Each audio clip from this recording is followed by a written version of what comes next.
I think it's very, very important for students to see examples of high quality discussion. One of the problems is it's hard for them to see those examples in the world outside of school. That's Diana Hess, Dean and Professor in the School of Education at the University of Wisconsin-Madison. For over 2 decades, she has conducted research on social studies education, focusing on how political issues are discussed in classrooms, and she has written 2 award-winning books on the topic. On this episode, I'll talk to Diana about her research, including what students learn from discussing controversial political issues in classrooms and how teachers can guide productive civil discussions of hot-button issues. I also asked Diana about how she thinks teachers should help students understand some challenging current issues, such as claims of voter fraud and Donald Trump's failure to concede the election. And this is Education for Sustainable Democracy. I'm Brett Levy, and I'm an associate professor of education at the University at Albany, State University of New York. If you like the show, please subscribe and tell a friend about it. That's how we can help spread these important ideas further. Now here's my interview with Dean and Professor Diana Hess. Thank you so much for taking the time to do this, Diana. My pleasure. Let's start with this broad question. What are the main questions that you've explored in your research and scholarship? So thanks for having me on, Brett. I appreciate this opportunity. So there's 3 main questions I've explored in my scholarship that has to do with the teaching of controversial issues in secondary schools. The first question is, what do teachers who are really good at teaching young people how to discuss highly controversial political issues actually do? In other words, what is the nature of their practice? The second question is, how do students in their classes experience and learn from the discussion of controversial political issues? And the third question is, what effect, if any, does learning about controversial political issues have on students' civic and political engagement after the class has finished? And those 3 questions have kind of spanned a number of studies. The last study that I did, the political classroom study with Paula McAvoy, focused on all 3 of the questions, with one additional question, which is, how do teachers make decisions about ethical issues that typically arise in the teaching of controversial political issues? So such issues as, should a teacher withhold or share her or his or their own political views when they're facilitating a discussion on a controversial political issue? Or how do teachers think about what constitutes a controversial political issue compared to what constitutes a question for which there's a settled answer that students should be taught to believe? A third question, ethical question, is, how do you make decisions about which issues to include, given that some issues are more sensitive and hit closer to home for some students? So, those kind of 4 questions are the main questions in the research that's focused on controversial political issues. I've got a second line of research that focuses on the content of social studies curriculum. And that line of research has really looked at 2 different things. One line of studies had to do with how Brown versus Board of Education is represented in curriculum, and what that means in terms of what messages students are getting about what Brown is and what Brown is not. And then the second line of research that started literally in the week after the attacks of 9/11 and has continued to this day, focuses on a range of issues about how 9/11 shows up in the curriculum, what teachers are teaching about 9/11. And that research I started with a whole team of graduate students here at the University of Wisconsin-Madison. And then really early on, Jeremy Stoddard, who's now a full professor at UW-Madison, came on as a co-PI, and he actually now is the leader of the new studies that we're doing. That's great. Thank you for the summary of all of those, of the 2 lines of research that you're pursuing. Let me ask about one of them that jumps out at me, and that is the effect of discussing controversial issues in classrooms. What does it mean when students engage in these types of issues? What does that mean for their long-term engagement, knowledge, et cetera? Well, there's a range of research in addition to the research that I've done with Paula McAvoy that indicates that there's a strong predictive relationship between talking about controversial political issues in schools in a high quality way and propensity towards civic and political engagement. So, we're not the only researchers to have found this.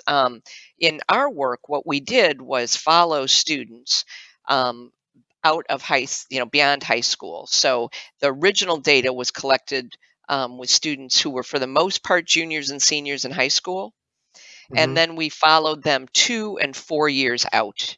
It was a large and ambitious longitudinal study. As you know, we have very few longitudinal studies Hmm. in social studies research, in part because they're just so expensive. Hmm. Um, but we were very happy to have the wherewithal to be able to, keep in touch with these students. And we had very strong participation for a variety of methodological reasons. We really were able to get a lot of students to continue talking with us, which was great.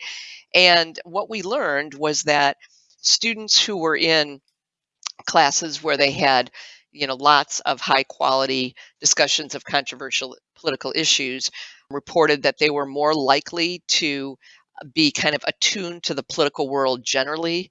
They were more likely to follow the news. They were more likely to report that they talked about political issues with friends and family. They were more likely to say that they engaged politically and civically. I think one of the most interesting findings is that they reported that talking about political issues when they were in high school, especially in classes where they heard a range of opinions, prepared them to live in environments that were different than those that they had grown up in. Hmm. So, not surprisingly, a lot of our students were in fairly politically homogenous communities. Not all of them. We had some schools that were in very purple communities, but we had a number of schools where the students were kind of marinating in a sea of sameness with respect to the political ideology Hmm. in the community. And when they were in school, they reported, how unusual it was to be in a class where they were having to wrestle with these competing views and having to learn how to do that in a way that was highly civil and respectful. And then when they left these homogenous communities, and not all of them did, but many of them did, they went to universities where all of a sudden they encountered, lots of political difference, that they felt like they were more prepared to deal with political difference. Hmm. And they, when we asked them, well, what do you think accounts for that? They would talk with very specific detail about how they thought they learned that from a particular teacher. Hmm. Um, we had one teacher who did a very, very good job of creating a community in the classroom that was highly respectful.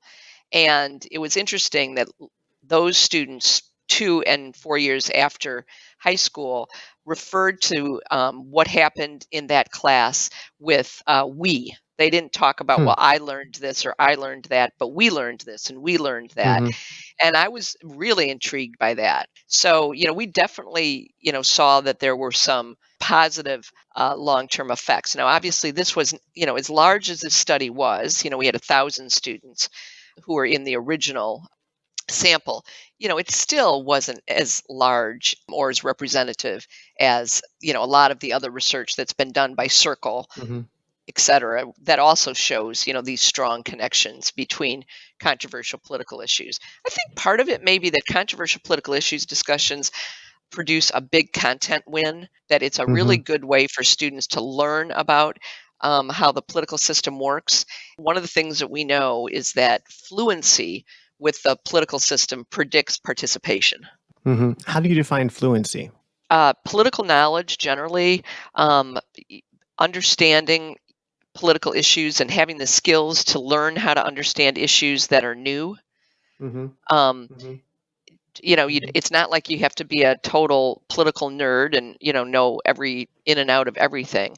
But I think there are one of the things that schools can do and need to do is to make sure that all students are learning enough about how the political system works, that they feel like they can access the system, that they understand it. Doesn't mean that they like what's happening in it, Mm-hmm. and doesn't mean that they're have specific political views. Just that they know enough that Mm-hmm. when they hear, for example, that the Supreme Court is having oral arguments on a case related to Obamacare, that they have an intellectual knapsack that they're carrying around that allows them to understand what that means. Mm-hmm. This is all really, really interesting. It's really cool to hear about the long-term effects that you've found of discussing controversial issues in classrooms.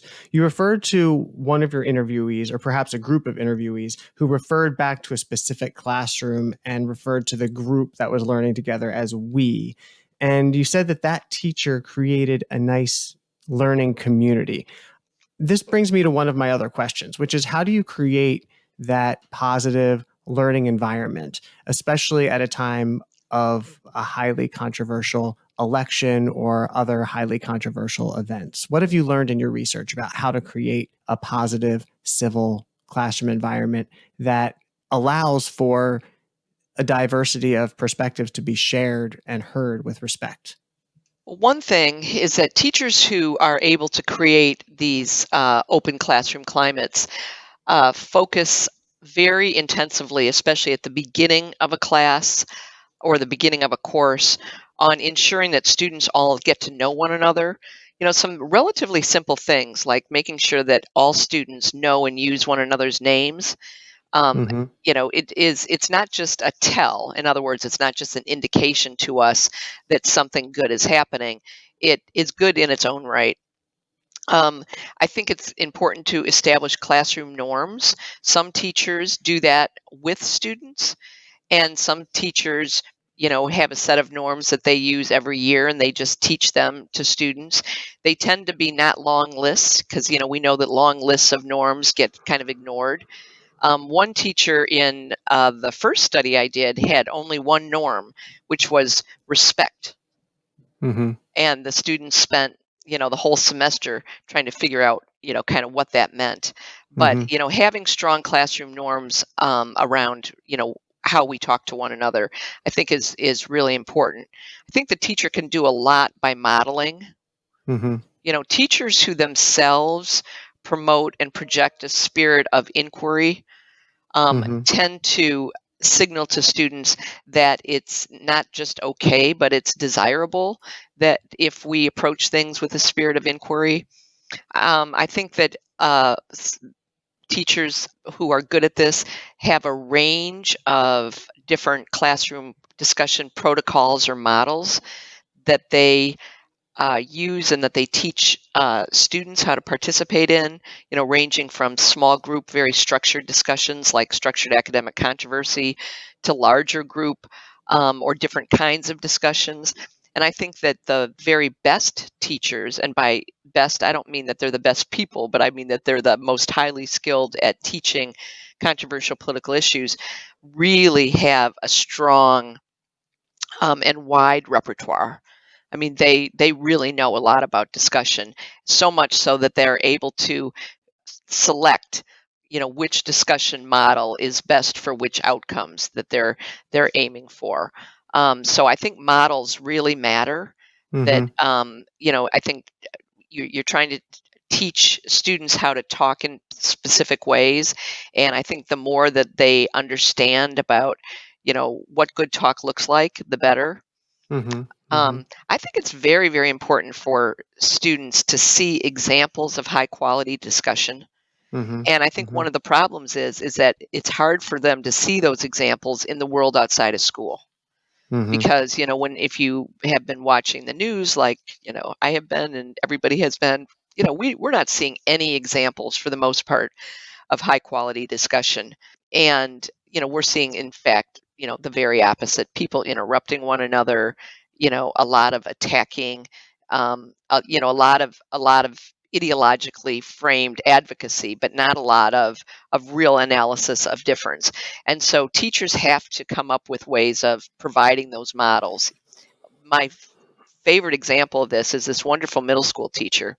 who at the end of every year would videotape her students' discussions. And then at the beginning of the next year, with a new group of students, would show those videotapes and ask the Hmm. students, what's happening here that you think is good, and it was kind of a way of teaching the concept high quality discussion. And it really worked because, of course, the students recognized the older students. Hmm. And if you Hmm. think back to middle school, when you're a sixth grader, for example, I mean, you really pay a lot of attention to what the seventh and eighth graders are doing. Yeah. So that's an interesting example of how to create a model. What about in the popular media or something that any teacher listening now could access? Any recommendations about where somebody could look? Yeah, there's some really great models that we've captured nice video on. The Chicago Public Schools did a project with Joe Kahn a couple years ago, and they, produced some really high quality video that's accessible. I think the Teaching Channel has some really high quality video, Hmm. but I've been really, really impressed by what's going on in the Chicago public schools. I mean, of all the large school systems in the country, to my knowledge, they're the school system that has taken civic education the most seriously, and they've Hmm. got a professional staff that's really doing high quality professional development. Their teachers are getting lots of opportunities to learn how to do high quality civic ed, and so these videos that they captured are good and realistic. You see teachers who are dealing with what actually happens in discussion. What do you Hmm. do when a student dominates? What do you do when you're not getting broad participation? What do you Hmm. do when students say something that is really insulting, and Mm. you have to repair? There needs to be some repair work doing, and I think Mm. teachers are really yearning for examples of that. Definitely. I mean, I think sometimes that the fear of the mean comment or the potentially offensive comment could be part of what keeps teachers from wanting to engage students in Right, discussions of controversial issues. right. And the other thing is I think that we have to remember that when we're using controversial issues discussions, our students are learners, just like they're learners in algebra class and learners in physics class.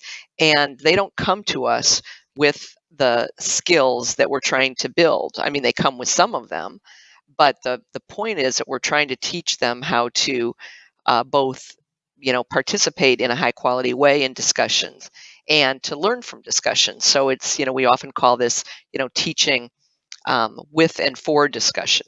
and Hmm. and if you're and so that means that when students mess up, unless it's something really really egregious, you know that's an opportunity to teach.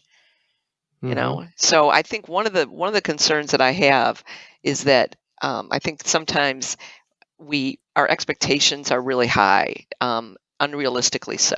Like we just think that discussion is kind of inbred, like you either have it or you don't. And so those kids who have it don't need to get better, and those kids who don't, well, there's kind of nothing to do about it.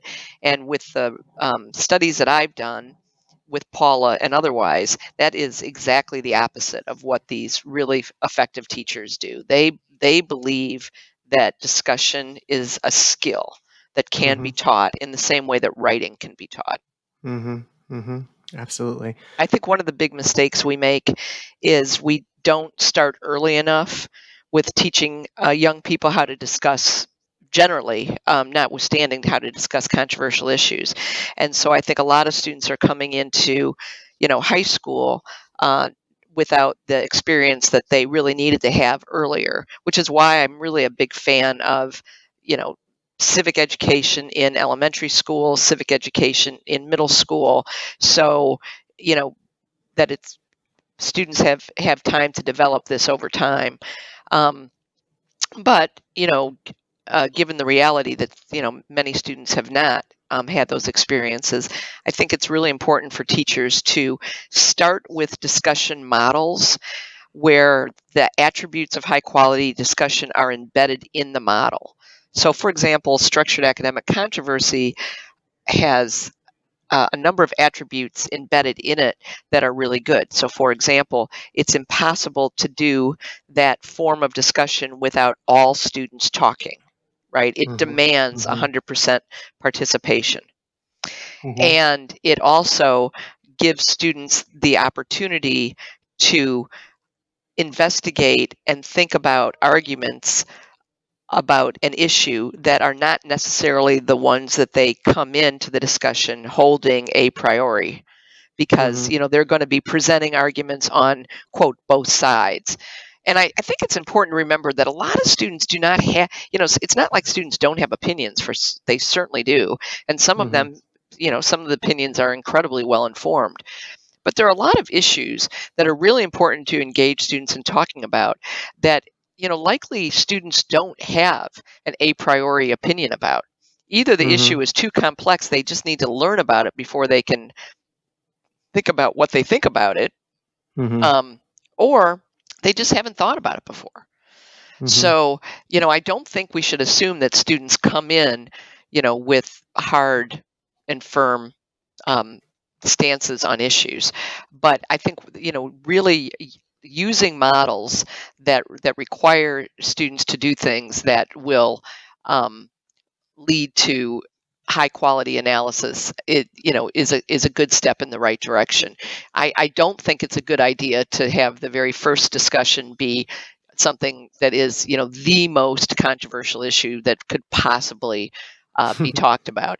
I Mm-hmm. also don't think that you have to wait that long to get at really controversial issues, because students, on the one hand, they need to learn some basic norms, but those basic norms really need to be learned in the context of genuine controversy.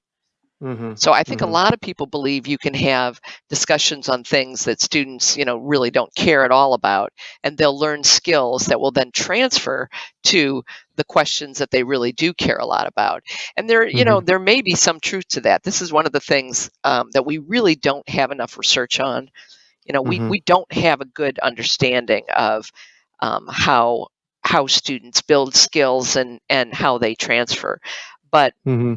I think my experience, both as a teacher myself and as a researcher, indicates that you've got to be swimming in the water in order to learn how to swim.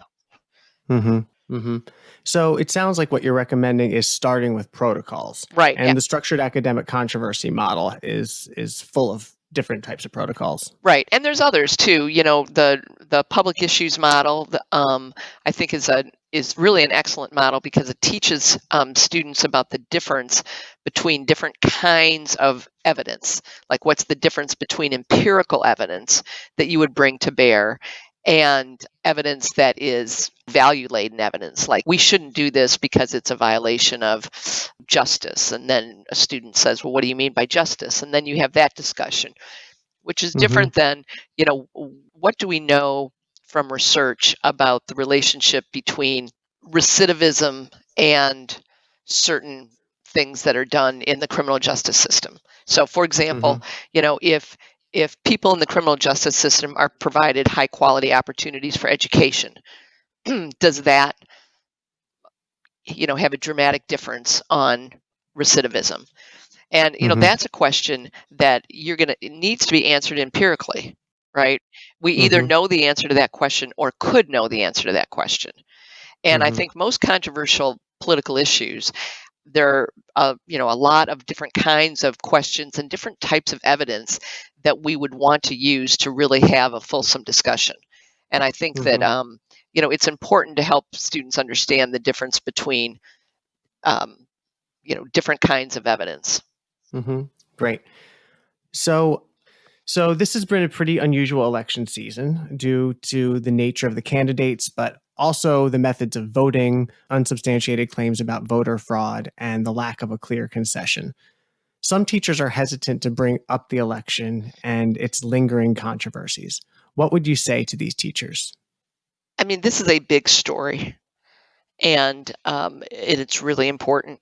I mean, I think almost everybody I talked to believed that this election was, the most important election we've had in decades and decades. And as evidenced by the high voter turnout, people really cared about this election. I mean, the voter turnout is, through the roof. And so I think there's one question is, do you teach the election and what's happening now post-election as a current event, which is different than teaching something as a controversial political issue, right? So and I think it's important to really think about what the difference is. There are things that happen that are really significant events, and you want to help students understand what's happening.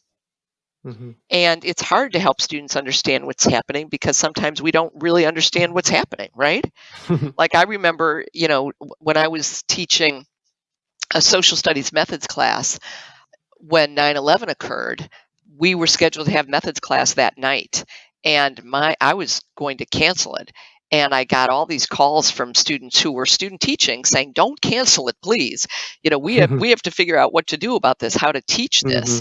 And literally, it took a long time to really understand what was happening, what had happened, etc. And so I do think with really consequential of current events, we really need to teach about them and help students, understand what's happening. And I think there's also, related to a lot of current events, there are really good opportunities for controversial political issues discussions. And the question is, like right now, do we want to frame what's happening, as a series of controversial political issues? And it seems to me, I mean, certainly there are lots of overarching political issues like, methods of voting, etc. But my sense is that if I were teaching right now, I would not be having controversial political issues discussions. I would be having really high quality current events teaching and learning. And some students might come to class insisting that there has been voter fraud, and a teacher would need to respond to that. Yeah, the allegations of voter fraud are, these are empirical allegations, right? And they're being adjudicated in the courts, which is where they should be. And what I think I would want to do with that is have not have students become experts on every allegation, but have students learning enough about like what's being alleged and what are the courts saying about it. What I don't think would be helpful is to just have kids screaming at one another about there was fraud, there was not fraud. What we know generally is that there's very little voter fraud in the United States. So following this as a current event would be the approach. I mean, the concession issue is an interesting one. And again, that's really, something that I would make sure students understand, that it's happening. It's an interesting issue, right? Because by law, a candidate who loses, the way they concede is they're thrown out of office, right? I mean, that's the ultimate concession. So, I think one of the things that's happening right now that really is a big issue, and it might be able to be framed as a controversial issue that would work, is should the President-elect Biden team be given access to both information that routinely in the past president-elects have been given access to and funding, because the transition needs to be funded, and that's funded with government money. And so one of the things that I'm really worried about is that this tradition we've had in the United States of peaceful transfer of power and of sharing information with the president-elect, even when it's still contested. If you think back to Bush v. Gore, Gore had access during that whole time. Gore was being briefed on national security issues, etc. So I think I'm really worried about that. And so I think that might be an interesting thing to talk about. I think, Brett, to be honest, that what's happening now is so unbelievably unusual that what teachers need to do is rely on what we know about high quality civic education, which is that you don't want to pretend that this isn't happening. I mean, the schools, and I don't think there are many of them, but I've heard, anecdotally, some teachers have been told you're not allowed to talk about the elections in your classroom. I think that's terrible advice. Mm-hmm. You Mm-hmm. know, I mean, and I think one of the things that we haven't done in the field as well as we need to is help people understand what it means to teach about things that are controversial. We know from research that the general public believes that when teachers teach about controversial issues, that they're really using their classroom as a political soapbox. Mm-hmm. And what they're trying to do is get their students to have the same opinions as they have. We know from research that that is very rare. Mm-hmm. And the civic ed community, I think, would agree that that's not what teachers should be doing. Mm-hmm. It doesn't mean that teachers shouldn't share their opinions. I think there are some teachers who are really excellent civic educators who do share their opinions, but their students understand that the intent of the teacher is not to try to get the students to change their minds or adopt the same views as a teacher. And so I think that, the something that's really, really important for teachers is to make sure that administrators in their school understand what they're doing and why, and what the research base is behind it, and what we know about what constitutes high quality practice, and that kids and their parents also understand what you're doing and why. So I think that one mistake that teachers make is that they assume that people already understand why they're making the choices they're making. And the teachers that I've studied, who I think are really excellent, and fortunately there have been many of them, they really explain to students, why are we doing this? And why are we doing it this way? And they explain it to parents too, even parents of students who are 17 and 18. That's great. In your book with Paula McAvoy, you suggest that students should be considering this question: how should we live together? It's a great question, a fundamental question. We live in communities that are increasingly homogenous politically, which you and I have spoken about quite a bit. So understanding the broader we becomes a bit challenging. How would you suggest that educators help students to consider the needs and values of the broader we? Yeah, that's a great question. And, I agree with you that evidence suggests that we're more likely to live in politically homogenous communities. That being said, there's no community that is so homogenous that there isn't genuine difference. I mean, sometimes, the difference that we have within a group that basically agrees on something is as broad as the difference we have between groups that disagree. As an example right now, imagine if you were to put together, the 20 most prominent Democratic political leaders in the United States. They disagree about a lot. And one of the things that Paul and I found in our research is even in classrooms that appeared to be incredibly homogenous, there was a lot of difference. And there was either, there's almost always SES difference. There's difference based on religion. There's difference based on, political views, on, a whole range of things. And I think it's important for people to be aware of that and to take advantage of those differences. I've always said that difference is the best deliberative asset. That, if you can get students to talk about authentically occurring disagreement, that's a wonderful thing. That being said, as you suggest, we also want students to understand a broader we than perhaps the we that's represented in the classroom. As you know, Brett, from reading The Political Classroom, Paul and I encountered a number of teachers who were really interested in accomplishing this. And we saw a number of strategies that appeared to have worked really well. One is when talking about controversial political issues, teachers were very intent on finding or creating resources that would provide a best case fair hearing of competing points of view. And so, in order to prepare for a discussion, students would be reading, an array of things. And so or watching on, or whatever. There are a lot of ways of preparing students for discussion. But, it's really Mm-hmm. important to make sure that the preparation that students do is broad, that they're reading across the issue, so to speak, or learning across the issue. Mm-hmm. That's one thing. Second thing is guest speakers can be incredibly effective. One of the teachers in the study did a really wonderful job of inviting guest speakers into his very blue school. Where Mm-hmm. there was a lot of agreement among students on a lot of issues. Although, as I said before, there was still lots of disagreement as well. And Mm-hmm. students often didn't like that at the time. When we interviewed students 2 and 4 years out after high school, they really talked about this. I mean, I remember one student saying, I was so mad at the time, but looking back on that, that was such an important thing to do.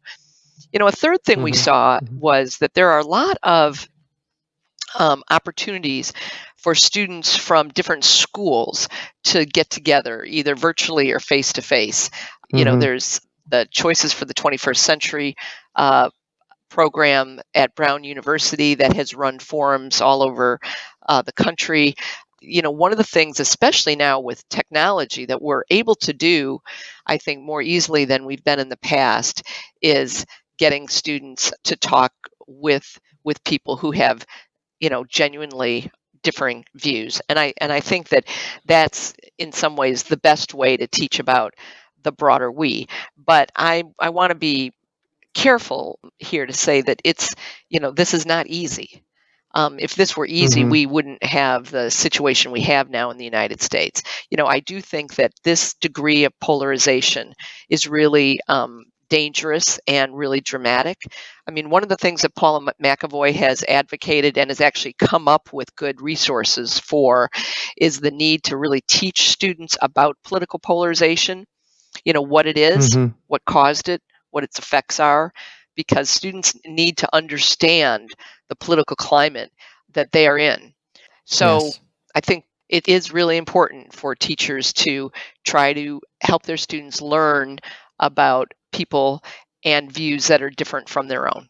And the good Mm-hmm. news is, in the political classroom study and in other research I've done, we have evidence that there are teachers who know how to do this, even though I would argue, and everyone else does too, that this is getting harder. And the fact that it's getting harder makes it even more important for us to tackle it. Thank you so much. Okay, thank you, Brett.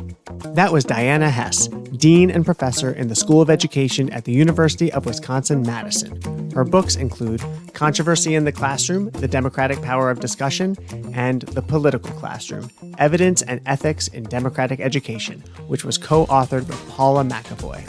To learn more about Diana's work and other issues we discussed, please click on the links in the show notes.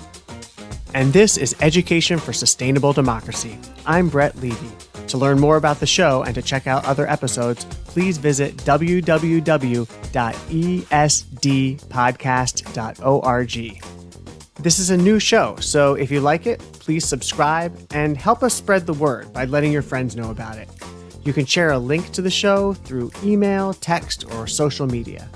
Thank you so much and have a great day.